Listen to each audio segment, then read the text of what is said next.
Untuk peserta dimohon untuk menyalakan kamera semuanya.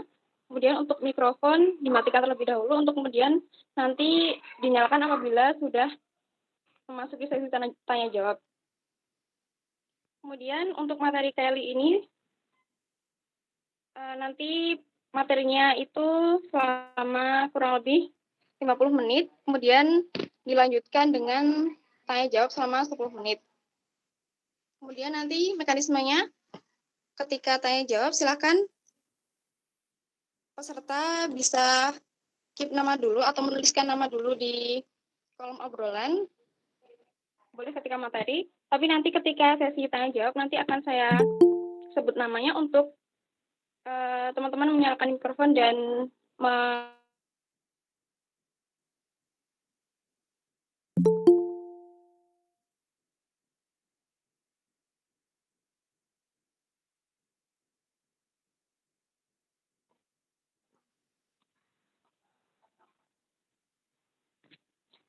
selanjutnya saya akan membacakan CV pemateri. Yang akan membawakan materi epistemologi pada siang hari ini adalah Imaman Muhammad Rizal Firdaus. Nama lengkapnya adalah Muhammad Rizal Firdaus, SPD. Alamatnya ada di Embul Harjo, Yogyakarta. Beliau lahir di Banjarnegara 27 Juni 1993. Pendidikan pada tahun 2018, yaitu ada di Universitas Ahmad Dahlan, yaitu di pendidikan fisika. Kemudian pada tahun 2017 sampai 2018, beliau juga merupakan anggota Korps Instruktur PCIMM Jasman Al-Kindi Kota Yogyakarta, sekaligus menjadi ketua bidang kader pada PCIMM Jasman Al-Kindi tersebut. Sebelumnya beliau ada di Komisariat JP MIPA, dan untuk perkaderan beliau sudah sampai pada DAM, yaitu Darul Arkom Madya, dan juga LIM, yaitu latihan instruktur Madya.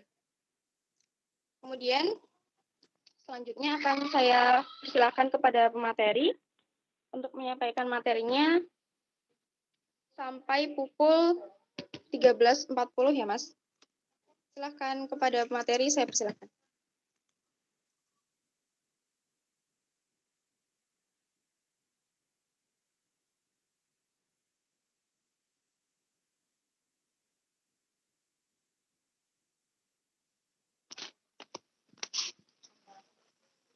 Kepada pemateri, apakah sudah siap?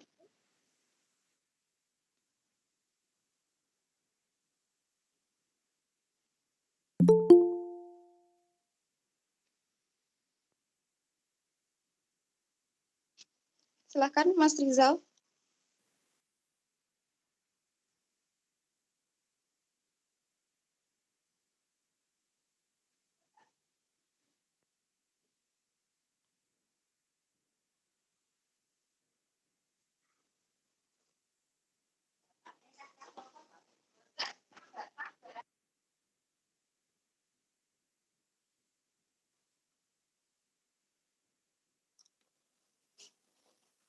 Mas Rizal, apakah bisa mendengar suara saya?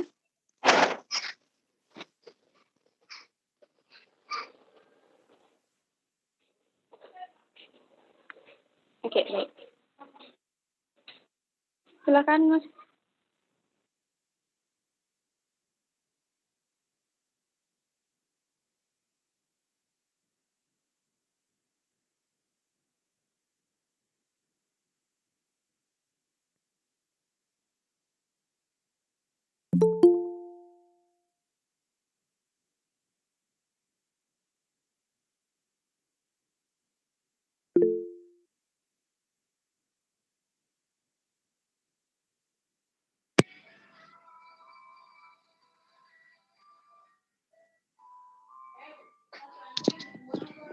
Cek keluar, ada suaranya nggak?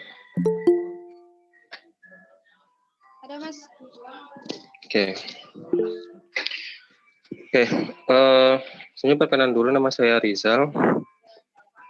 Saya akan membawakan materi tentang epistemologi. Nah, apa sih epistemologi itu? Sebenarnya sebelum jauh kita membahas tentang epistemologi, persoalan ilmu pengetahuan sekarang itu sebenarnya sedang mengalami apa namanya, kekacauan itu. Kenapa bisa mengalami kekacauan? Apalagi di masa-masa yang COVID ini atau pandemik ini. Oke, mungkin kalian pernah tahu isu-isu seperti yang lagi belakangan ini heboh tentang konspirasi tentang corona, tentang obat corona yang dibawakan oleh Anji yang kemarin, terus tentang termogan itu yang mengecek suhu tubuh, itu yang bilang adalah profesor. Ya iya emang profesor, cuman profesor ekonomi. Dia mengatakan bahwa termogan adalah menyebabkan kanker, akan menyebabkan kanker corona, menyebabkan kanker otak itu. Terus selanjutnya ini yang pernah viral itu soal Indira Kalista yang mengatakan wah saya nggak pakai masker nggak apa-apa itu kan nggak berbahaya. Nah ini adalah salah satu contoh kecil yang ada di media sosial, influencer lah istilahnya. Mereka mengatakan bahwa intinya sebenarnya ya corona itu ya nggak masalah itu, nggak ada masalah. Cuman kan berdampaknya itu besar. Oke lah, kita mungkin akan lihat di grup-grup WhatsApp itu. Banyak yang nge-share tentang ini sebenarnya nggak apa-apa, corona itu nggak apa-apa, kayak hanya penyakit biasa, hanya virus-virus flu biasa, flu batuk biasa. Nah, hanya flu biasa dan akhirnya terpengaruh gitu loh. Kita itu terpengaruh dengan omongan-omongan mereka.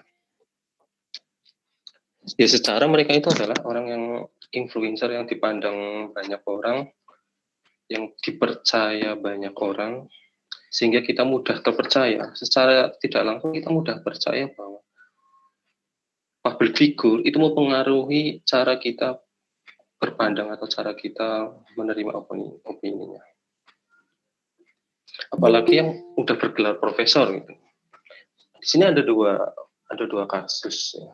Ada dua contoh. Yang pertama contoh public figure atau artis gitu. Ada Jering, dia adalah drummer SID yang mengungkapkan bahwa corona itu adalah konspirasi. Terus yang kedua adalah Indira, dia adalah vlogger ya, atau Instagram. Dia mengaku corona bahwa ya nggak masalah kalau nggak pakai masker, atau itu hanya sebagai virus biasa. Mereka adalah influencer yang mengatakan seperti itu. Nah, kemudian ada dua kasus lagi yaitu di podcastnya Anji soal profesor bahwa obat corona itu ada, ada gelar profesornya. Terus kemudian terus ada kasus lagi di podcastnya Hilmi Yahya. Dia mengatakan bahwa termogan itu berbahaya buat otak. Nah, ini kenapa muncul seperti ini dan kenapa ramai? Ramainya itu ya karena kita percaya gitu. Nah, kenapa bisa percaya? Kita langsung percaya aja. Kenapa? kenapa kita langsung percaya pada seseorang yang menurut banyak orang itu adalah benar gitu. Nah ini ada garis besarnya bahwa kebenaran itu. Nah kita akan mengulik tentang epistemologi, tentang pengetahuan, tentang bagaimana sih pengetahuan itu dan apa sih kebenaran itu ya, kebenaran itu seperti apa dan kenapa ini orang itu banyak percaya bahwa kita percaya dengan mereka yang belum tentu dengan kebenarannya. Mereka hanya berbicara, mereka hanya diberi panggung untuk berbicara, berpendapat tentang guru. Dan kita langsung percaya. Karena kita sudah tahu bahwa dia itu adalah public figure, ya walaupun artis atau ada gelar profesornya gitu, walaupun nggak nyambung gitu profesornya. Oke, kita lanjut langsung aja. Nah, epistemologi adalah cabang filsafat yang membahas tentang pengetahuan. Ini nanti akan mengulik apa itu namanya pengetahuan. Kemudian filsafat. Filsafat adalah ilmu yang membahas tentang hakikat segala sesuatu. Nah, filsafat merupakan induk dari asal segala ilmu pengetahuan. Ilmu pengetahuan itu berasal dari filsafat. Kemudian filsafat secara sistematis muncul zaman Yunani kuno. Kurang lebih 600 tahun sebelum Masehi. Itu udah jauh zamannya Aristoteles, Plato, dan lain-lain. Nah, ada cabang-cabang filsafat. Yang pertama metafisika. Terus yang kedua ada epistemologi tentang pengetahuan, tentang aksiologi, kegunaan ilmu, tentang etika, tentang logika. Nah, ada filsafat khusus, ada filsafat ilmu, ada filsafat pendidikan, filsafat hukum, filsafat politik, dan sebagainya. Nah, epistemologi itu masuk dalam salah satu cabang filsafat yang membahas tentang ilmu pengetahuan. Ya. Kemudian, secara pengertian, epistemologi adalah dari bahasa Yunani.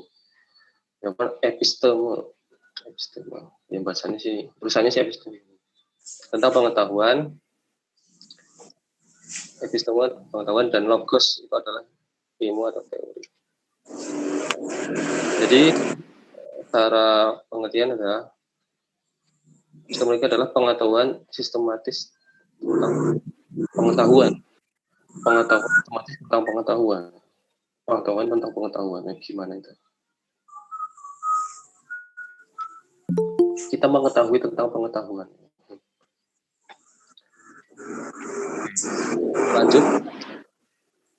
Nah, masalah pengetahuan kita yang ada sekarang ini adalah tentang kebenaran, tentang logika dan teori pengetahuan itu.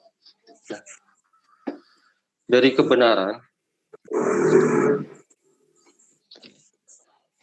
dari soal kebenaran, ya bagaimana kita bisa mengetahui kebenaran itu? Nah, kalau misalnya kita bertanya tentang apa itu benar, ini akan panjang sekali pembahasan tentang kebenaran. Karena belum tentu apa yang saya menganut itu benar, itu belum tentu orang lain itu menerima kebenaran saya. Itu soal kebenaran. Kayak soal kasus yang tadi bahwa ketika seorang profesor berkata, misalkan corona itu ya hanya sebatas virus biasa, itu hanya flu biasa, batuk-batuk biasa, enggak berbahaya sebenarnya. Ngapain kita harus cuci tangan, harus pakai masker? Gitu. bagi profesor itu ya benar. Bagi kita itu bisa mengatakan bahwa apa yang dikatakan profesor itu benar, karena kita berpandangan bahwa orang yang bergelar profesor itu pasti berkata benar sesuai dengan kaidah ilmiahnya, struktur logikanya itu sudah berjalan. Makanya saya mengatakan bahwa corona itu hanya biasa aja. Itu benar. Ya sah-sah aja mengatakan bahwa percaya pada orang itu sah-sah aja. Cuman harus ada pertanggungjawabannya. Oke, soal kebenaran. Soal logika, kita diciptakan Tuhan itu punya akal dan logika.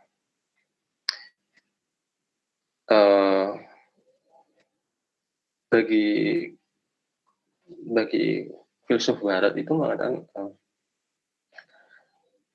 manusia itu adalah hewan yang berakal. Seperti dikatakan Darwin bahwa sebenarnya manusia itu adalah hewan.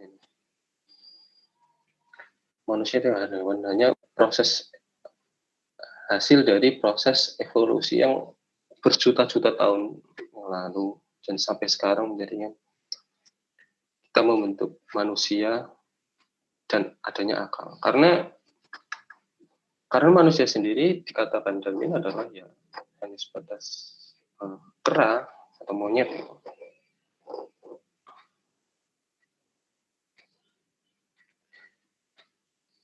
Hanya secara kesempurnaan otak itu lebih bagus daripada kera itu sendiri atau monyet sendiri. Nah, itu tentang teori tentang logika atau tentang akal. Kemudian tentang teori kebenaran. Teori kebenaran itu ada banyak sekali. Nanti kita bahas. Selanjutnya, nah, apa sih tujuannya gitu? Apa sih tujuannya kita belajar epistemologi itu? Memperoleh realitas dan kebenaran ilmiah secara hakiki, sehingga bisa dipertanggungjawabkan secara objektif, formal, dan moral.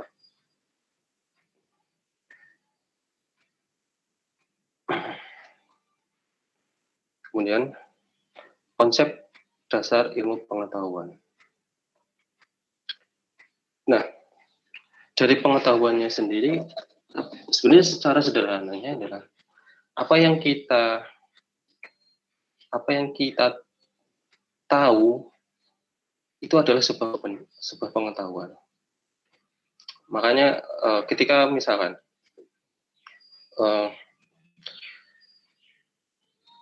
kita minum sesuatu atau misalkan minum apa ya? Oke, kita minum sebuah produk minuman itu. Kemudian kita nggak tahu itu rasanya apa. Kita nggak tahu rasanya apa. Di situ dituliskan bahwa rasanya itu misalkan manis gitu, misalkan manis. Oke, manis. Setelah kita minum, oh ternyata ada manisnya, dan ada rasa asamnya. Kejut lah. Ada rasa asamnya. Nah, kita ada pengetahuan baru tentang kita hasil dari panca indera kita atau lidah kita, acap rasa, bahwa ternyata minuman yang saya minum itu ternyata nggak cuma manis, ternyata ada rasa asamnya, ada rasa pecutnya, atau mungkin ada sedikit pahit-pahitnya. Gitu. Itu konsep dasar ilmu pengetahuan yang secara sederhana. Terus secara akal. Nah, ini lebih kepada logika dalam berpikir. Kita mengetahui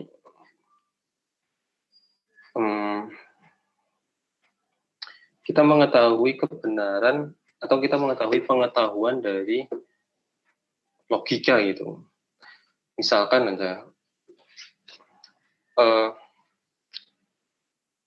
zamannya Plato, kalau nggak salah. Zamannya Plato bahwa mengatakan bumi itu adalah pusat tata surya dan matahari itu mengelilingi bumi. Itu secara logika atau secara akal itu benar itu. Karena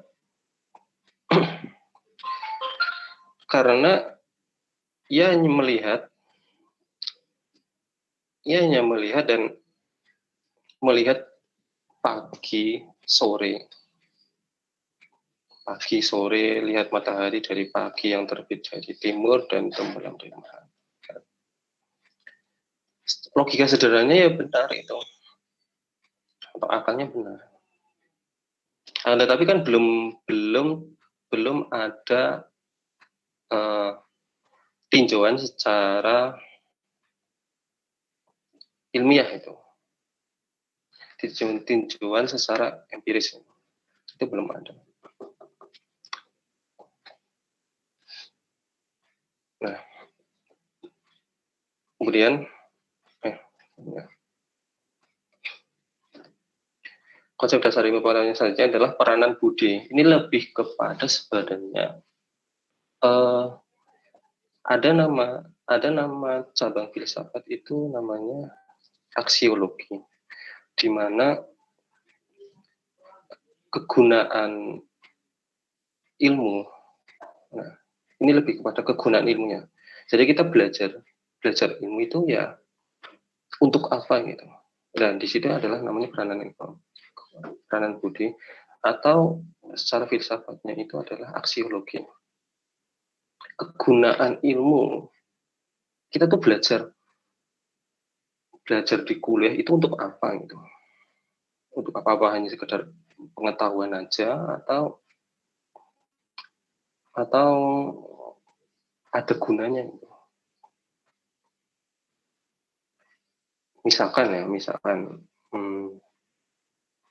kita belajar, saya belajar di farmasi. Saya belajar farmasi. Saya belajar tentang teori tentang fermentasi. Gitu. Fermentasi. Nah, kemudian setelah saya belajar itu sebenarnya ini fermentasi itu untuk apa sebenarnya? Untuk apa? Nah, untuk apanya itu adalah ada nama ilmu pengetahuannya. Itu adalah namanya aksiologi. Nah, kita mendapatkan pengetahuan baru tentang fungsi dari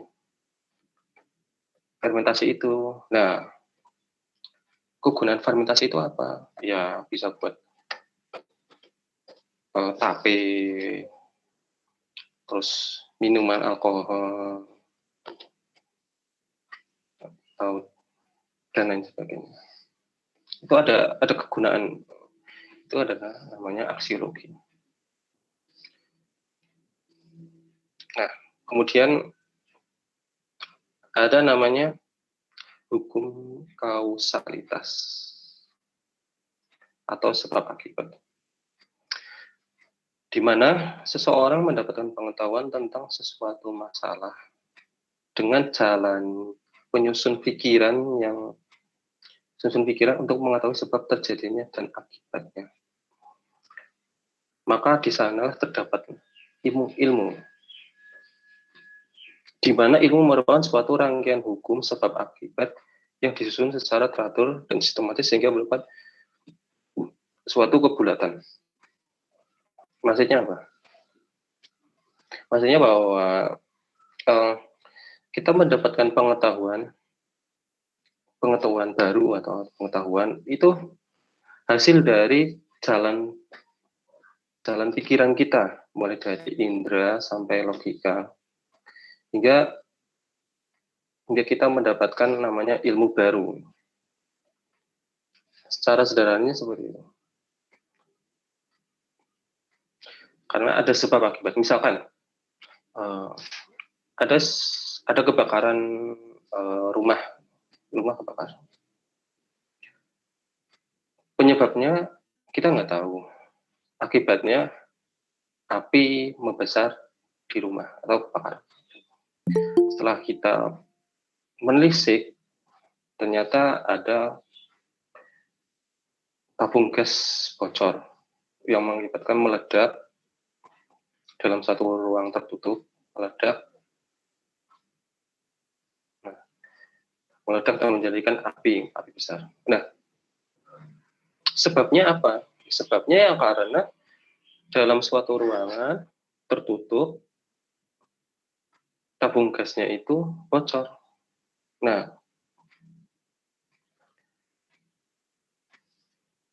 tabung gasnya itu bocor dan satu ruangan penuh itu dipenuhi dengan gas LPG itu, gas LPG.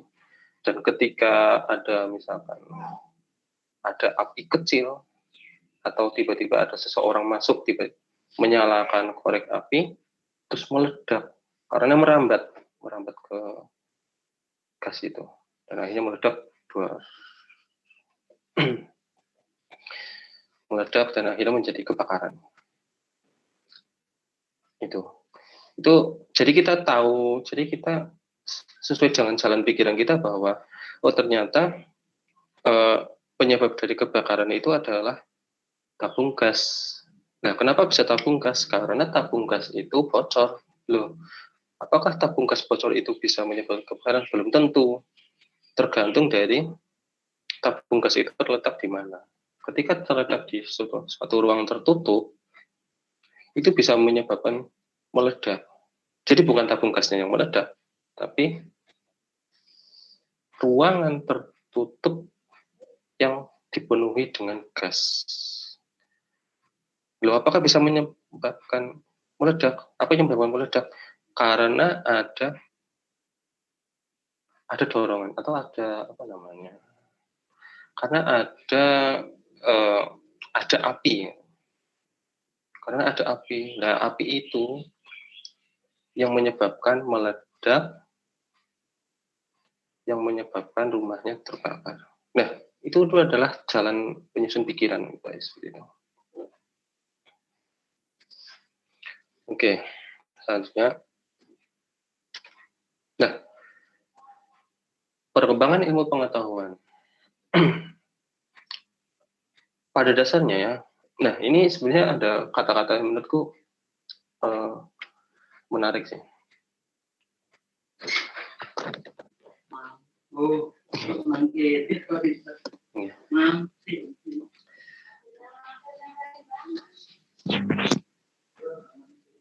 Ya, sebentar. Oke, lanjut. Perkembangan ilmu pengetahuan. Sebenarnya ada kata-kata menarik bahwa sebenarnya ilmu eksak itu ilmu nggak pasti gitu. Kenapa bisa dikatakan ilmu eksak itu nggak pasti? Karena yang namanya ilmu eksak itu semakin berkembang.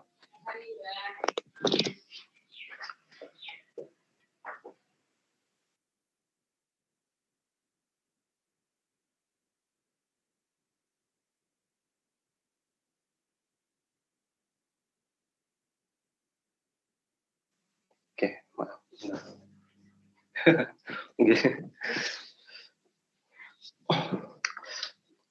Oke, lanjut. Tentang eksak ya. Nah, ada yang mengatakan bahwa ilmu eksak itu sebenarnya nggak pasti. Ilmu matematika ya, ilmu matematika, ilmu sains itu sebenarnya nggak pasti. Kenapa bisa dikatakan nggak pasti? Karena setiap ilmu pengetahuan itu pasti berkembang. Atas dari dorongan ingin tahu kegunaannya, terus dorongan mencari hukum dari alam semesta.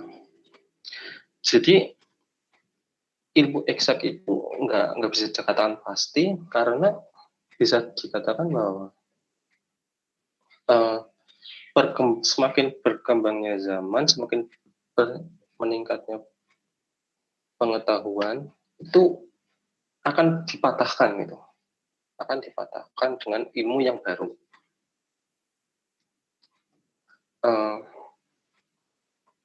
Contohnya ilmu tentang ada namanya pada zamannya Renaissance itu revolusi yang nanti bisa dicari aja, itu pada tahun zamannya Galileo Galilei. Nah, pada saat itu kalau kalian cari tentang sejarah Galileo Galilei, itu pada sekitar tahun 1000 sampai 1500 Masehi. Itu di zaman kegelapannya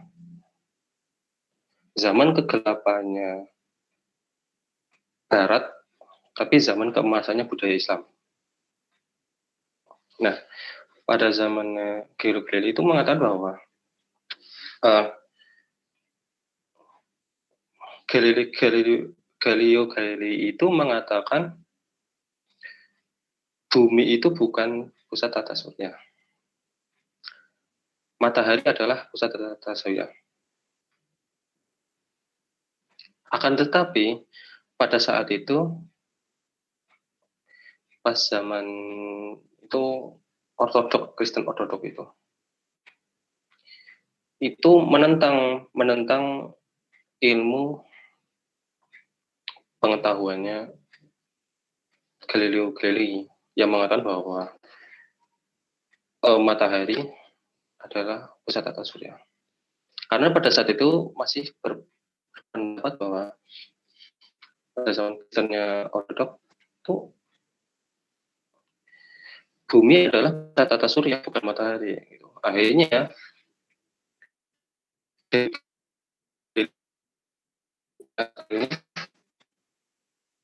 digantung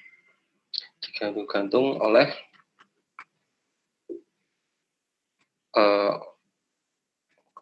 gereja-gereja itu kalau nggak salah di Spanyol. Aku agak lupa sih, karena kejadian di Spanyol. Nah, maksudnya apa? Nah, ada perkembangan ilmu yang tadinya bahwa bumi adalah sebagai pusat tata surya. Semakin kita mengetahui, semakin kita harus ingin tahu sebenarnya itu bumi itu apa sih, datar atau bulat atau lonjong atau seperti donat atau kotak ya. Itu ada yang mana seperti itu. Atau seperti apa? Ini kita tahu. Terus kita tahu kita harus terbang ke luar angkasa, ke bulan. Ternyata bahwa bumi itu bulat, bunda, dan bumi itu mengelilingi matahari. Seperti itu. Ini artinya bahwa secara tidak langsung bahwa ilmu eksak itu nggak pasti. Iya pasti secara teoritis. Dimaksud dengan pasti itu adalah secara teoritis. Misalkan 1 tambah 1 sama 2, 2 tambah 2 tambah 4, dan semua. Secara teoritis iya. Tapi bisa jadi itu akan dipatahkan ketika ada ilmu baru. Gitu loh. Jadi perkembangan ilmu sebenarnya fleksibel. Prinsipnya adalah sebenarnya kita mempercayai suatu ilmu ketika belum ada ilmu yang membatahkan ilmu tersebut itu. Belum ada ilmu teori baru yang mematahkan ilmu sebelumnya. Udah ada banyak kasus, banyak sekali tentang ilmu lama yang dipatahkan oleh ilmu-ilmu baru. Itu kalau di ilmu eksak ya. Nah, selanjutnya. Nah, sumber pengetahuan. Nah, sumber pengetahuan dari pengetahuan itu ada empiris, rasionalisme, dan kritisme. Pengetahuannya itu pengertian tentang empiris itu aliran yang berpendapat bahwa pengetahuan bersumber pada pengalaman atau empiris ya, pengalaman. Seperti yang contohnya di awal tentang minuman, tentang produk minuman, kita nggak tahu itu rasanya apa, tapi setelah kita minum kita baru tahu rasanya. Itu adalah dari empiris, adalah sumber dari pengalaman. Ini lebih ya ini pengalaman. Kemudian tentang rasionalisme atau aliran yang berpendapat bahwa pengetahuan bersumber pada akal dan rasio. Nah, kemudian tentang kritisme.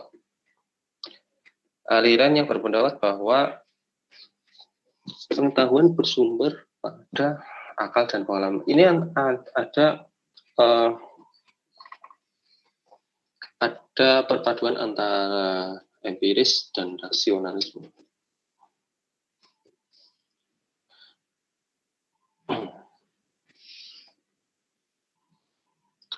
Kalau dalam hukum fisika itu ada namanya gravitasi. Ketika Newton itu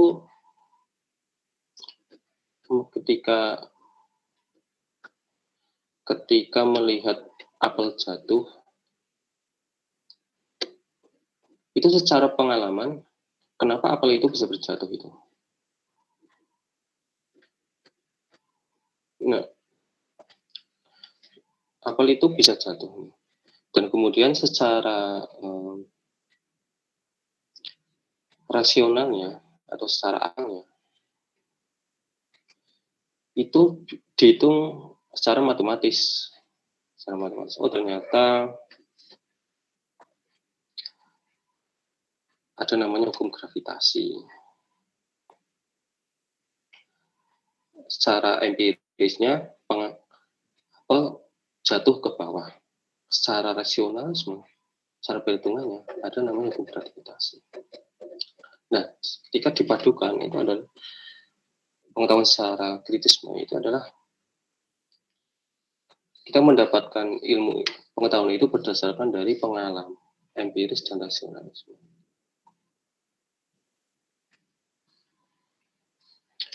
Kemudian objek pengetahuannya, objek empiris itu lebih ke rasa, indera manusia, dan rasionalisme lebih kepada pemikiran, logika, dan matematika.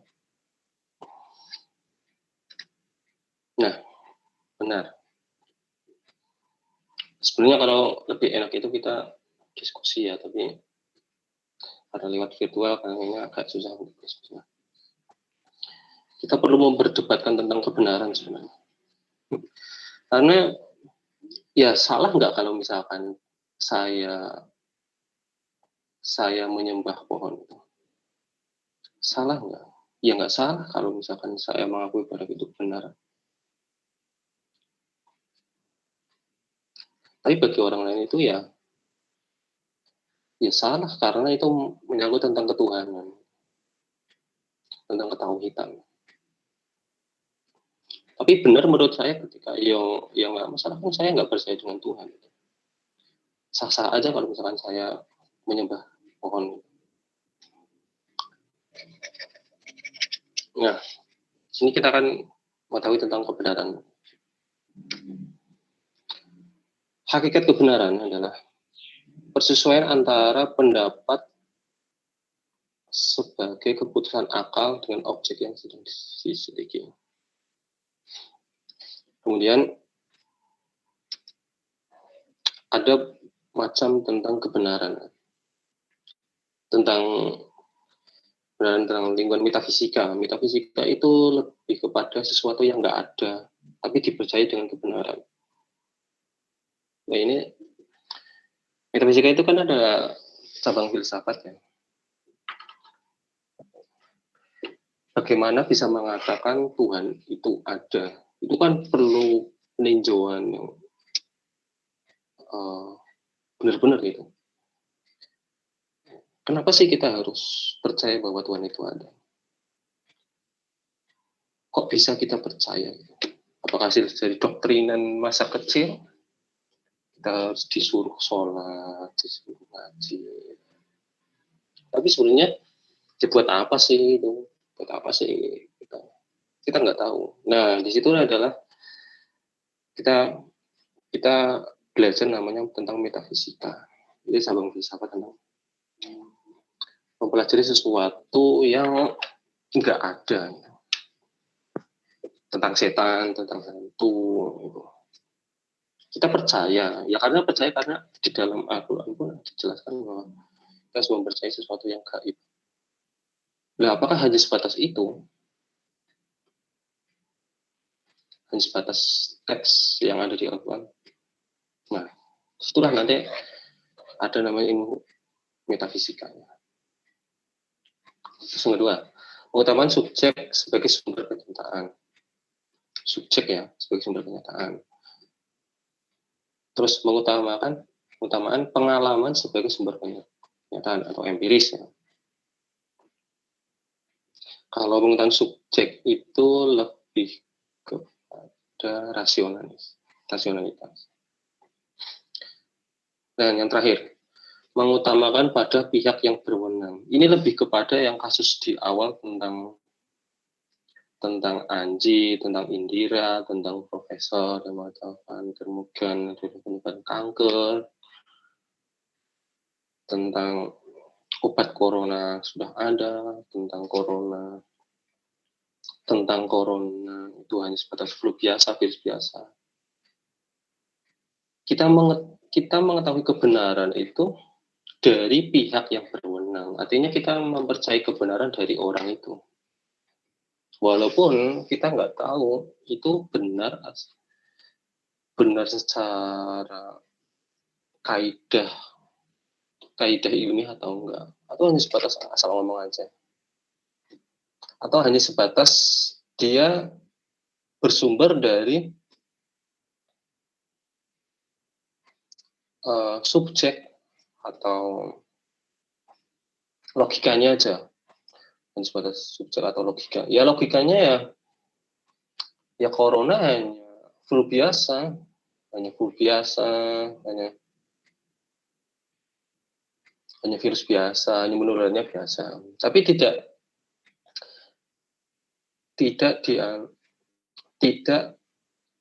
ada secara empirisnya, atau ditinjau secara empiris. Itu nggak ada. Nah, hal-hal seperti ini yang menjadi blunder ya, secara bahasa kimianya itu adalah blunder di masyarakat.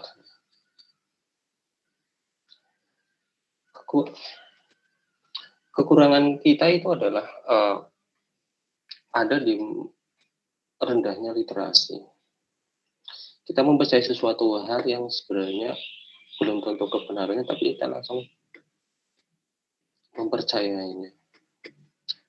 Ya, kalau misalkan ya oke lah, mungkin ada semacam guyonan bahwa grup keluarga itu adalah sumber hoak. Itu bisa terjadi. Karena ya benar atau salahnya bahwa orang tua kita lebih percaya pada, karena gini, masifnya internet atau masifnya media sosial itu menjadi sebuah istilahnya kagetan. Jadi ketika ada informasi baru itu langsung dimakan mentah-mentah. Itu bagi orang tua kita atau kakek nenek kita itu langsung percaya karena ya mungkin salah atau enggaknya bahwa secara kemampuan dalam berpikir mungkin agak sedikit berkurang, jadi ya udah percaya saja gitu. percaya aja. Tapi untuk kita, untuk yang masih umuran ya 20 tahunan, 20-30 tahunan, itu jangan seperti itu.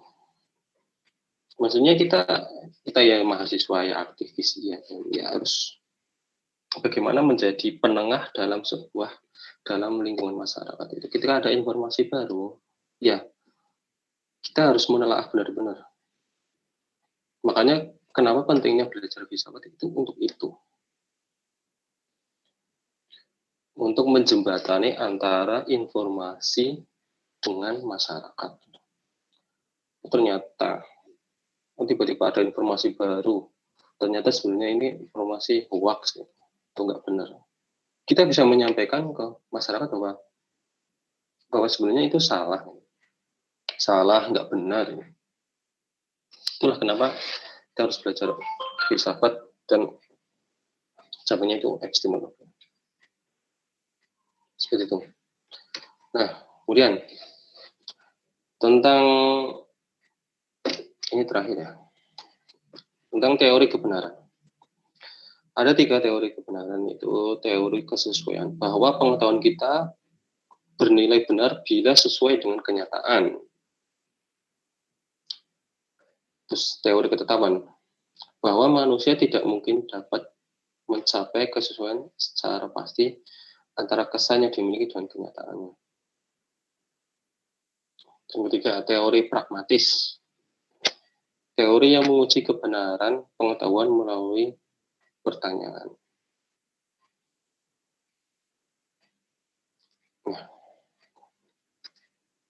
Nah, itu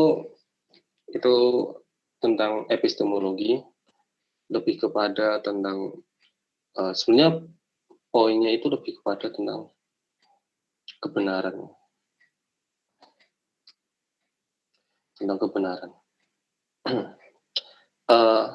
pagi tadi itu saya membaca koran tentang judulnya itu Nalar Masyarakat. Sedikit aja cerita bahwa ada seorang ibu-ibu,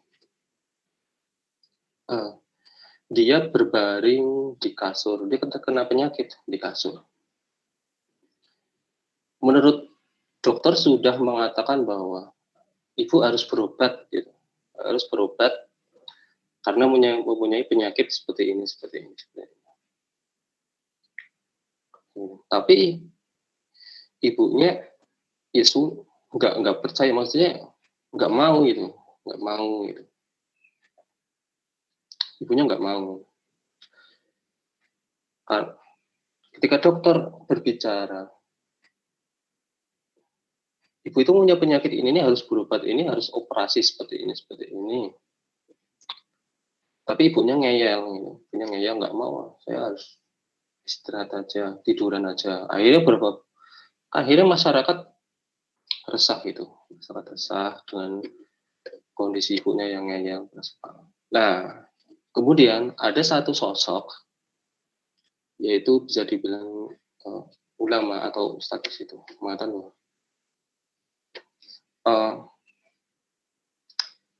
dia bilang ke ibu seperti ini, ibu, bila ibu terus-terusan berbaring, ibu tidak bisa beribadah, tidak bisa sholat, tidak bisa kerja atau misalnya. Akhirnya Ustadz itu bilang, mari kita ke dokter, ke rumah sakit, kita berobat biar ibu menjadi sehat, bisa sholat lagi, bisa beribadah, bisa bekerja. Akhirnya ibu itu bangun dan berobat.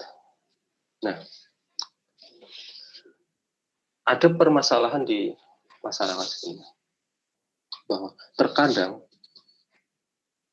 omongan dokter itu belum tentu 100% dipercaya oleh masyarakat.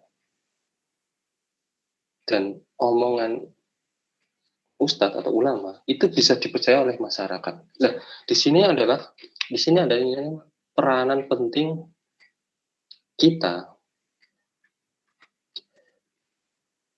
kepada masyarakat itu. Maksudnya gini, oke, mungkin dokter akan menjelaskan kepada ibu bahwa ibu sakit karena penyakit ini, biar sehat harus berobat. Ibu itu ya nggak percaya gitu, nggak percaya dengan pengetahuan dokter itu, atau nggak bodoh amat.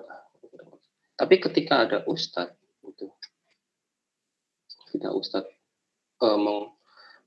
ngomongin ke ibunya, ibu kalau misalkan ibu tetap sakit, tetap berbaring, ibu tidak bisa beribadah, tidak bisa ke masjid, tidak bisa bekerja. Akhirnya ibu itu mau untuk berobat dan menjadi sehat. Nah, ini adalah fenomena lingkungan di masyarakat ini tentang sebenarnya komunikasi tentang keilmuan itu perlu. Ya. Makanya kita tidak bisa sebagai seorang mahasiswa atau lulusan nanti seorang sarjana, kita tidak bisa langsung mengatakan bahwa itu salah, itu benar. Tapi kita cara berkomunikasi ke masyarakatnya itu harus sesuai, harus tepat gitu. Ketika kita mengatakan bahwa ketika mengatakan bahwa ketika ibu itu tetap sakit dan nggak mau berobat, lama-lama kan meninggal. Gitu. Nah, berbeda kalau misalkan ya itu benar, tapi secara pengetahuan ibunya yaitu nggak salah. Gitu. Makanya kita perlu ada pengolahan kembali tentang berkomunikasi dengan ibunya, ya dengan cara kita mengubah cara berkomunikasinya, cara besoknya itu kalau ibu itu sakit, ibu tidak bisa beribadah. Nah, disitulah kita harus berpikir ulang secara ilmu kita, ilmu pengetahuan kita itu harus benar-benar diolah sedemikian rupa sehingga cara berkomunikasi ke masyarakat itu benar. Nah, mungkin itu sih dari saya. Bila ada pertanyaan atau diskusi lah, harapan sih banyak-banyak diskusi lah. Karena ini tentang filsafat itu kalau bisa perbanyak diskusi, perbanyak membaca, biar nggak ada blunder. Oke, mungkin itu dari saya. Terima kasih. Oke. Baik, terima kasih kepada pemateri Mas Rizal yang sudah menyampaikan materinya dengan sangat lengkap menurut saya. Dari pengertian epistemologi sendiri hingga tadi penerapannya dalam komunikasi ke masyarakat lain. Selanjutnya kepada peserta, apakah ada pertanyaan? Di kolom komentar ini masih kosong, tapi silakan. Kalau ada yang mau bertanya, silakan menghidupkan mikrofon. Oh iya, silakan Zulfikar untuk langsung bertanya saja. Assalamualaikum warahmatullahi wabarakatuh. Waalaikumsalam. Saya mau bertanya sedikit saja ya, Bang, tentang asal-usul pengetahuan tersendiri. Gitu. Asal mula pengetahuan sendiri dan ditanamkan, bukan ditanamkan, dan disebut pengetahuan itu kayak gimana gitu, kayak apa? Nah, terima kasih. Oke. Asal-usul pengetahuan ya.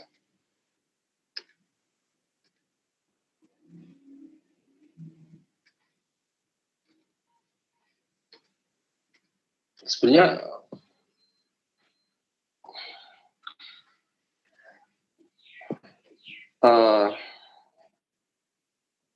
oke, mungkin sederhananya ya sebenarnya tadi udah saya jelaskan sih. mungkin agak kurang jelas ya. Mudahnya gini aja. Kalau pengetahuan ya, sebenarnya kan pengetahuan secara mudahnya atau secara sederhananya itu adalah asal terbentuknya. Maksudnya asal terbentuknya gimana itu? Maksudnya asal terbentuknya menjadi pengetahuan atau ilmu sehingga menjadikan sebuah teori itu atau maksud dari pengetahuan itu sendiri atau gimana? Gimana ya, Zulfikar ya tadi ya.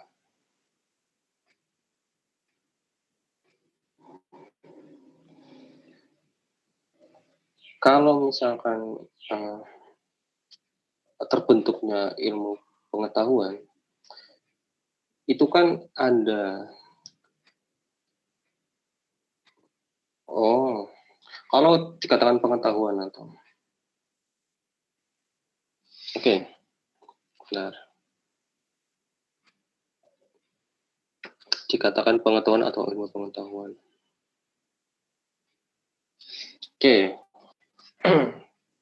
Mungkin di sini aja saya jelaskan.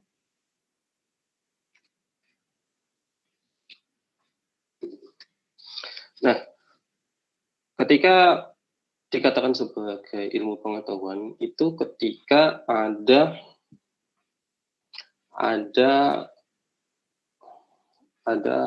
proses secara empiris, rasionalisme, yang menjadikan kritisme. Kenapa spesifik seperti itu? Karena kita harus membuktikan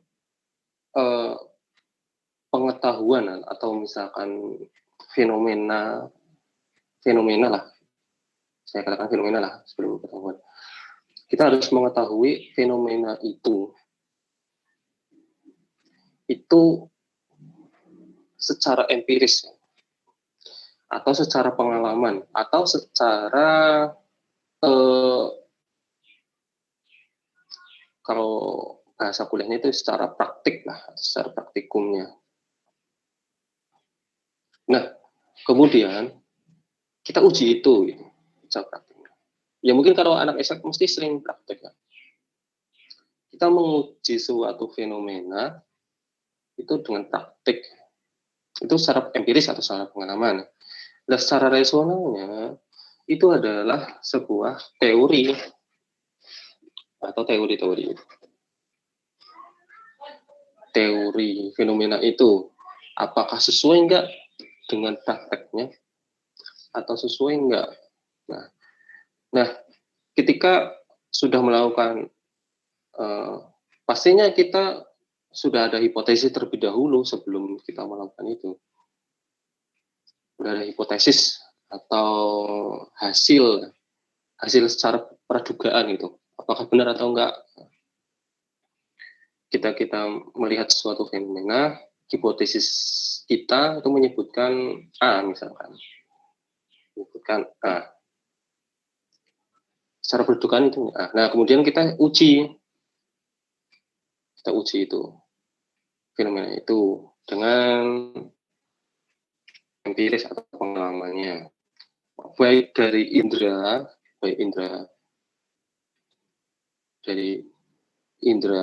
atau dari secara akal.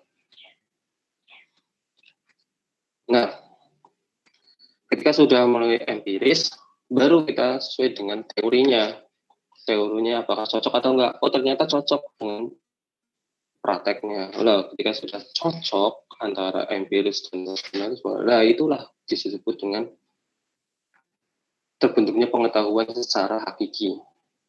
Kebenaran pengetahuan atau kebenaran secara hakiki lah. Itu bisa dikatakan sebagai itu namanya terbentuknya pengetahuan dan bisa dipertanggungjawabkan kebenarannya. Mungkin seperti itu untuk penjelasannya.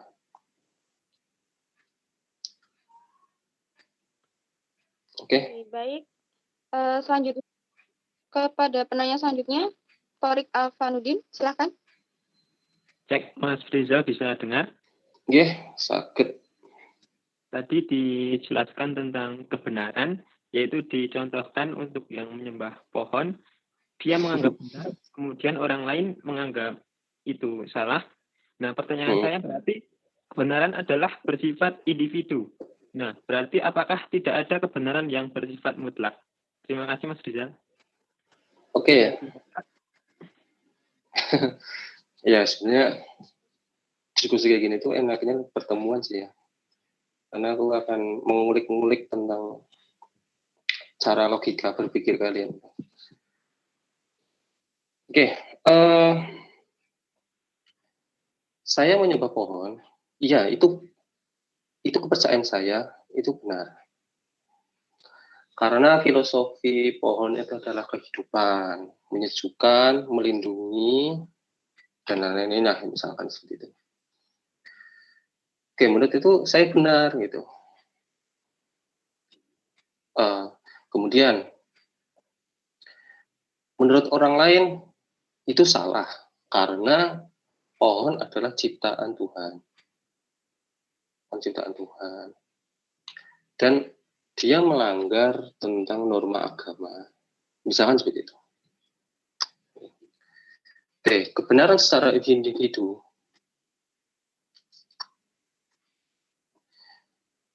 bagi saya yang menyembah pohon itu adalah kebenaran, ya memang kebenaran itu bisa jadi kebenaran mutlak, ya ini ya sekali lagi bisa jadi kebenaran mutlak ketika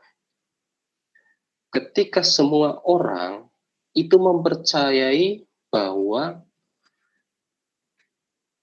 menyembah pohon itu benar gitu. Paham nggak maksudnya? Maksudnya gitu. Nah, itu ketika itu sebenarnya terjadi, wah ini kalau membaca tentang bukunya, pokoknya sejarah tentang Tuhan itu.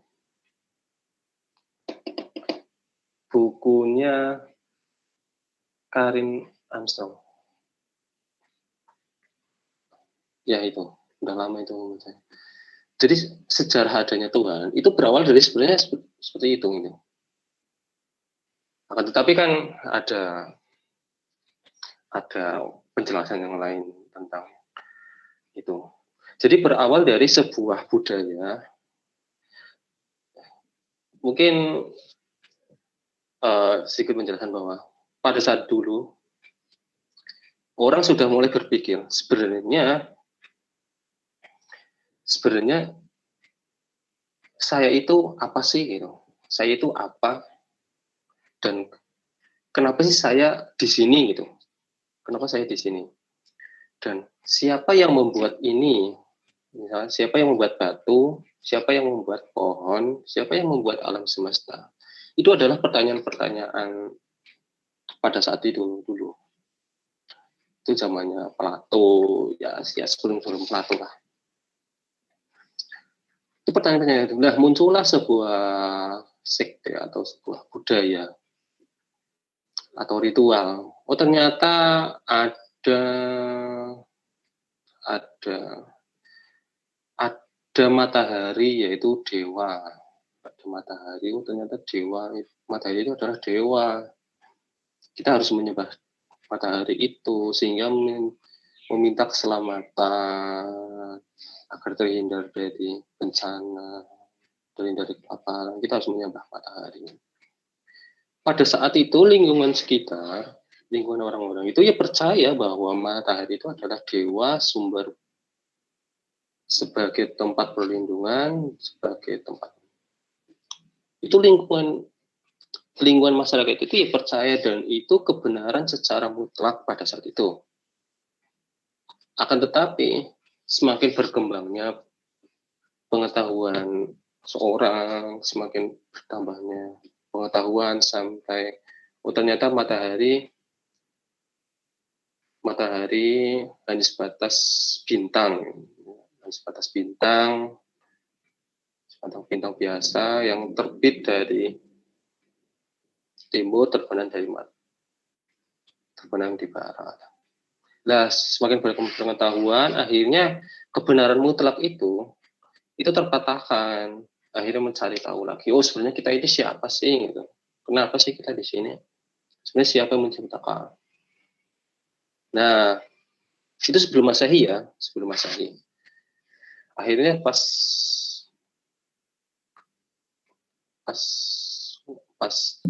tahun Masehi, akhirnya muncullah teori-teori ketuhanan itu. Teori-teori ketuhanan tentang munculnya Yesus, munculnya Nabi Muhammad, munculnya budaya-budaya keagamaan. Itu muncul. Nah, kemunculan itu ternyata dipercayai banyak orang melalui misalkan Nabi Muhammad, melalui dalam kitab-kitab Al-Quran. Nah, kitab Al-Quran itu yang bersumber dari Allah Subhanahu wa taala. Yang ditulis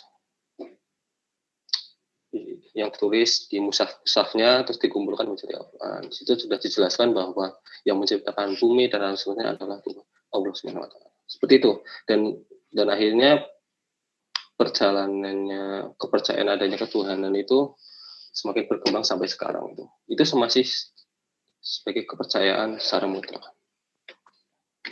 Nah, tentunya bahwa bukan persoalan kebenaran secara individu. Kebenaran sebenarnya ya, kalau bilang kasarnya adalah sebenarnya secara kasarnya saya dikatakan bahwa kebenaran itu yang seberapa banyak orang percaya. Kalau semakin sedikitnya orang percaya bahwa itu ya kebenaran itu salah itu, tapi semakin banyaknya orang percaya itu sebagai kebenaran secara mutlak. Itu pernah dijelaskan di buku Al-Ahlufa namanya. Kalau nggak salah matinya kepakaran nah, lupa pengarangnya siapa. Ada di situ dijelaskan.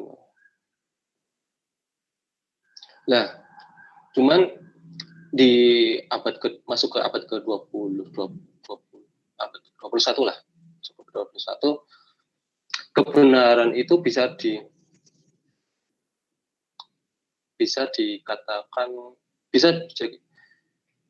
dilalui secara kaidah ilmu pengetahuan.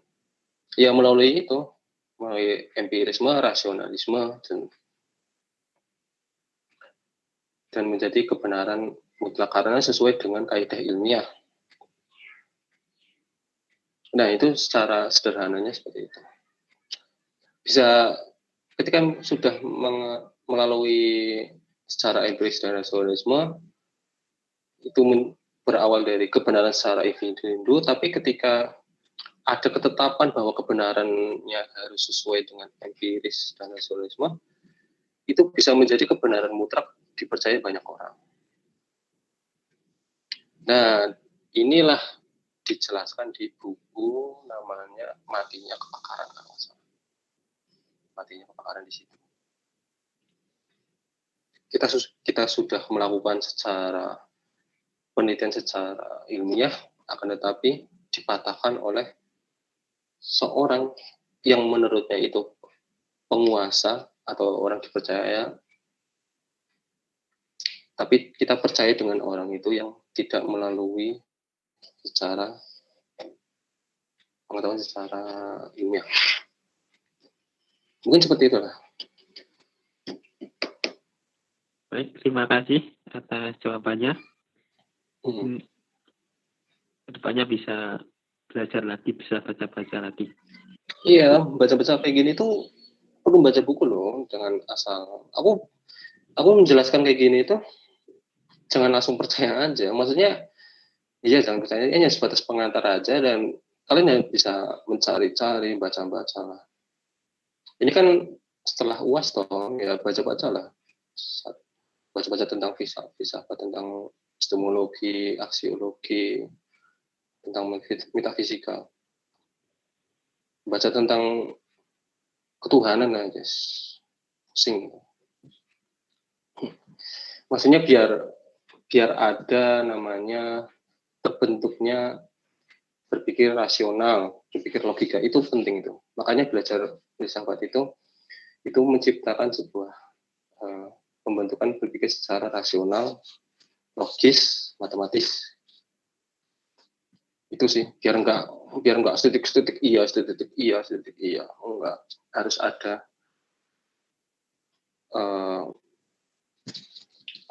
apa namanya, kekritisan lah intinya. Ini seperti itu sih. Oke, lanjut. Ya. Baik, terima kasih atas jawaban-jawabannya yang sangat mengagetkan. Berhubung waktunya sudah lebih dari jamnya ya teman-teman, mungkin kita sudahi saja. Sebelumnya saya akan sedikit membacakan tentang pemateri tadi, tentang materi yang sudah disampaikan. Tadi pemateri sudah menyampaikan dari pengertian epistemologi, kemudian konsep dasar ilmu pengetahuan berupa dari panca indera, akal, dan pengenalan budi. Kemudian pengembangan ilmu pengetahuan juga dari sumber-sumber pengetahuan, yaitu empiris, rasionalisme, kritisme, hingga tentang teori-teori kebenaran, dan ditambahi atau dilengkapi dengan jawaban-jawaban pertanyaan tadi. Kemudian pada pemateri, apakah ada closing statement seperti itu mungkin? Silakan pada Mas Rizal. Apa ya? Mungkin ini aja. Mungkin saya sarankan kepada peserta ya. Ini ada 44 peserta. Jadi aku sarankan mulailah membaca ya. Membaca itu banyak ya, banyak jenis. Membaca buku, membaca media sosial juga membaca sih, media sosial, membaca berita. Ini dalam artian kita mendengar ya, atau membaca majalah, koran dan sebagainya. Kenapa seperti itu? Karena agar kita paham tentang realitas kehidupan atau realitas masyarakat kita. Nah, disitulah nanti fungsinya kalian sebagai mahasiswa. Bagaimana ketika ada suatu fenomena di masyarakat, ya entah fenomena alam atau fenomena sosial, itu kalian bisa ikut masuk kontribusi. Nah, pastinya itu harus sesuai dengan kemampuan kita. Ya, kalau sesuai dengan jurusan kita lah, Misalkan kalian dari farmasi gitu ya, farmasi.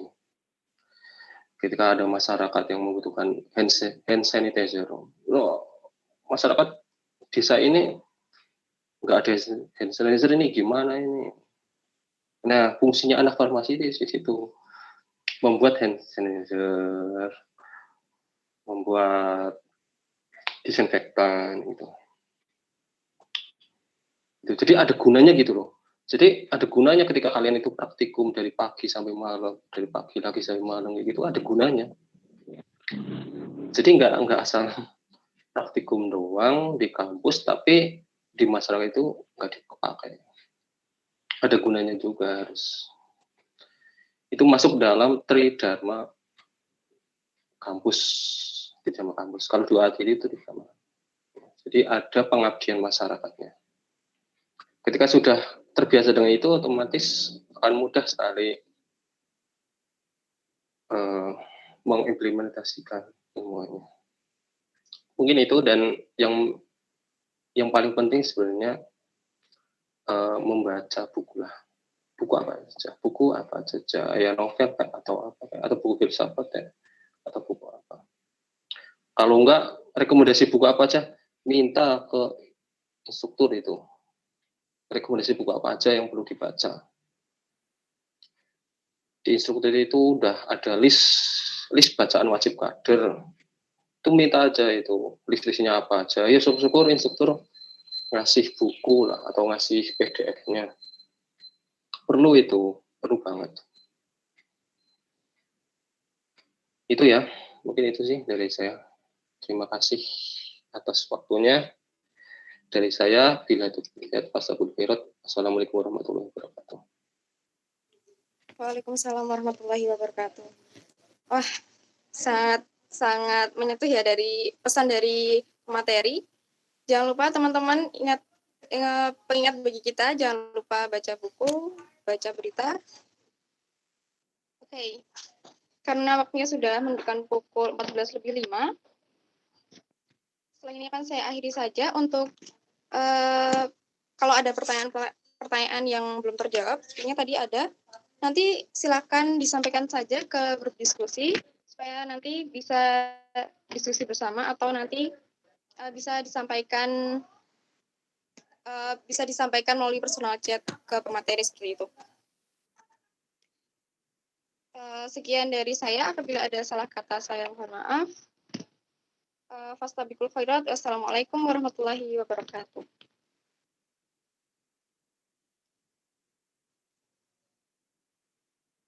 Jangan lupa post test setelah ini ya teman-teman. Terima kasih.